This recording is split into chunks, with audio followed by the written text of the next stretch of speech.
നമസ്കാരം, നമസ്തേ. ഇന്ന് ഫെബ്രുവരി 20, 2026. ആരോഗ്യ institute of medical research centre, an international prestige medical institute and autonomous. ഞങ്ങളുടെ അപ് ടു ഡേറ്റ് ആയിട്ടുള്ള റിസർച്ച് ഗവേഷണ വിവരങ്ങൾ ലോകത്തിനോട് പറയുക ആധികാരികമായി എന്നുള്ളത് ഞങ്ങളുടെ പ്രിൻസിപ്പിളും നിയമസംഹിതയും ഞങ്ങളുടെ കനത്ത ഉത്തരവാദിത്വമാണ്. ഇന്നത്തെ പ്രത്യേക മെഡിക്കൽ ബുള്ളറ്റിൻ അറിവ് പകർന്നു നൽകുക എന്ന ഉദ്ദേശം മാത്രം, ചികിത്സയല്ല. ഇന്നത്തെ പ്രധാനപ്പെട്ട ഒരു ഗവേഷണ സബ്ജക്റ്റാണ് ക്രോണിക് ഫാറ്റിക് സിൻഡ്രം. ലോകത്ത് 100-ൽ 30 പേർ അധികം ഈ അവസ്ഥയിലാണ്. 6 മാസത്തോളം എന്ത് ഭക്ഷണം കഴിച്ചാലും മരുന്ന് കഴിച്ചാലും എന്തു തന്നെ ജീവിത രീതി പുലർത്തിയാലും ഭക്ഷണ ക്രമീകരണം നടത്തിയാലും അവർ എപ്പോഴും ക്ഷീണിതരാണ്, ഉറക്കം തൂങ്ങിയിരിക്കുന്നു, അവർക്ക് വിഷാദമാണ്, അവർക്ക് വയ്യ, എനിക്ക് വയ്യ അമ്മ, എനിക്ക് വയ്യ അച്ഛ, അല്ലെങ്കിൽ എനിക്ക് തീരെ വയ്യ എന്ന് ഭാര്യ ഭർത്താക്കന്മാർ തന്നെ എന്ത് ചെയ്താലും ഇതിൻ്റെ ഗവേഷണ സൊല്യൂഷൻ ഞങ്ങൾ ഗവേഷകർ കണ്ടുപിടിച്ചു കഴിഞ്ഞു. ആ രഹസ്യം ഇന്നിവിടെ വെളിവാക്കുകയാണ്. നമ്മുടെ സെല്ലുകളിൽ മനുഷ്യൻ നിർമ്മിതമായത് കോശങ്ങളെ കൊണ്ടാണെന്നും കോശങ്ങളുടെ പുറത്ത് ക്രോമോസോമുകൾ DNA-യുടെ എല്ലാ കോശങ്ങളിലും അതിൻ്റെ പ്രവർത്തനമുണ്ടെന്നും എല്ലാവർക്കും അറിയാം. മൈറ്റോകോൺട്രിയ, നമ്മുടെ കോശങ്ങളുടെ പുറത്തുള്ള പാളികൾ, ഇത് ഊർജമുണ്ടാക്കുന്ന, എനർജി ഉണ്ടാക്കുന്ന കോശങ്ങളുടെ പ്രവർത്തനത്തിന് കോഎൻസൈം Q10 CoQ10 യുബിഡെക്കാറിനോൺ എന്നാണ് ഞങ്ങൾ ഇതിനിട്ട ജനറിക് നെയിം. ഈ CoQ10 എന്ന് പറയുന്ന കോഎൻസൈം Q10 കുറയുമ്പോഴാണ്, അപകടകരമായി കുറയുമ്പോഴാണ് ഈ ക്രോണിക് ഫാറ്റിക് സിൻഡ്രവും മൈഗ്രെയിൻ എന്ന തലവേദനയും ഒപ്പം പാർക്കിൻസോണിസം അടക്കം, അൽഷിമർ അടക്കം, ഹൃദ്രോഗമടക്കം പല ഗുരുതര മസ്തിഷ്ക രോഗങ്ങളും മസ്കുലാർ ഡിസ്ട്രോഫി അഥവാ പേശീക്ഷയവും വരുന്നതെന്ന് ഞങ്ങൾ കണ്ടുപിടിക്കപ്പെട്ടു. ഇനി ഇതിന് മരുന്നാണോ പ്രതിവിധി?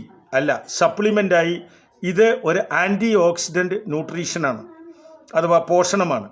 ഇത് പ്രകൃതിയിൽ കടൽ മത്സ്യത്തിലും മാംസത്തിൻ്റെ കരളുകളിലും കടല, പരിപ്പ്, പയർ, ബദാം പരിപ്പ്, പിസ്ത, നിലക്കടല പോലുള്ള കടല പരിപ്പ് വർഗ്ഗങ്ങളിലും വളരെ കുറച്ച് അടങ്ങിയിട്ടുണ്ട്. മാംസത്തിൻ്റെ കരൾ, പല റെഡ് മീറ്റിലും ഇതുണ്ട്. പക്ഷേ ഞങ്ങൾ മാംസാഹാരം പ്രോത്സാഹിപ്പിക്കുന്നില്ല ഗവേഷകർ എന്നുള്ള നിലയിൽ.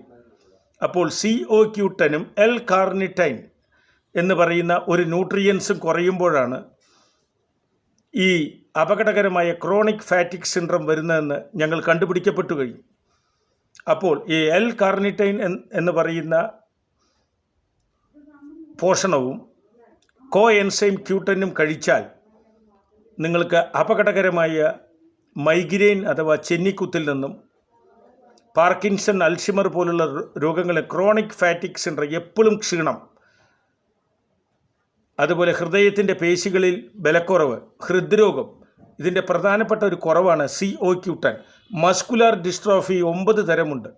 9 തരം പേശിക്ഷയങ്ങളിലും ഈ CoQ10 അപകടകരമായി കുറവാണെന്നും നമ്മുടെ ശരീരത്തിൻ്റെ ഉപാപചയ പ്രവർത്തനങ്ങൾക്ക് ഈ CoQ10-ഉം L-കാർണിറ്റൈനും നിർബന്ധമായും വേണമെന്നും ഞങ്ങൾ ഗവേഷകർ കണ്ടെത്തിക്കഴിഞ്ഞു. അപ്പോൾ തീർച്ചയായും നിങ്ങൾ പ്രകൃതിദത്ത ഭക്ഷണങ്ങൾ കഴിച്ച്, കടല, പരിപ്പ്, പയർ വർഗ്ഗങ്ങൾ ധാരാളം കഴിച്ച്, ഇലക്കറികൾ പകുതി വേവിച്ച് കഴിച്ച്, ശുദ്ധമായ കിണർ വെള്ളം അതേപോലെ ഉപയോഗിച്ച്, കുറച്ച് സൂര്യപ്രകാശവും നല്ല ഉറക്കവും നല്ല പോഷകാഹാരവും നല്ല മാനസികാരോഗ്യവും നിലനിർത്തിയാൽ ഈ ക്രോണിക് ഫാറ്റിക് സിൻഡ്രത്തിൽ നിന്ന് രക്ഷപ്പെടാമെന്നാണ് ഗവേഷകരായ ഞങ്ങളുടെ കണ്ടെത്തൽ. തീർച്ചയായും നിങ്ങൾ പ്രകൃതിയിലേക്ക് മടങ്ങുക, പ്രകൃതിദത്ത ഭക്ഷണം കഴിക്കുക, കൃത്രിമത്വമുള്ള ഭക്ഷണം ഒഴിവാക്കുക, രാസപദാർത്ഥങ്ങൾ പരമാവധി ഒഴിവാക്കുക, ജങ്ക് ഫുഡുകൾ, സ്ട്രീറ്റ് ഫുഡുകൾ ഒഴിവാക്കുക, വീട്ടിൽ മൺപാത്രത്തിൽ, ചെമ്പ്, ഓട്, പിച്ചള പാത്രത്തിൽ ഉണ്ടാക്കിയ ഭക്ഷണം മാത്രം കഴിക്കുക. നിങ്ങൾ അടിമുടി, നിങ്ങളുടെ അടുക്കളയാണ് യഥാർത്ഥ ഹോസ്പിറ്റൽ. ഞങ്ങളുടെ പുതിയ ഗവേഷണം പറയുന്നു, ഓരോ വീടിൻ്റെയും അടുക്കളയാണ് ശരിയായ ഹോസ്പിറ്റൽ എന്ന്. ആ അടുക്കള ശരിയല്ലെങ്കിൽ നിങ്ങൾ മാറാ രോഗങ്ങളിലേക്കും ഗുരുതര രോഗങ്ങളിലേക്കും കടക്കുമെന്നാണ് ഞങ്ങളുടെ പഠനം. Thank you. Senior professor doctor Suresh K Guptan, director, principal scientist, AIMRC അന്താരാഷ്ട്ര മനുഷ്യാവകാശ സംഘടനയുടെ സീനിയർ അധ്യക്ഷനും ജുഡീഷ്യൽ മെമ്പറും. ലോകസമസ്ത സുഖിനോ ഭവന്തു, വസുദൈവ കുടുംബകം. Thank you. ഒരു ഇൻഫർമേഷൻ മാത്രം.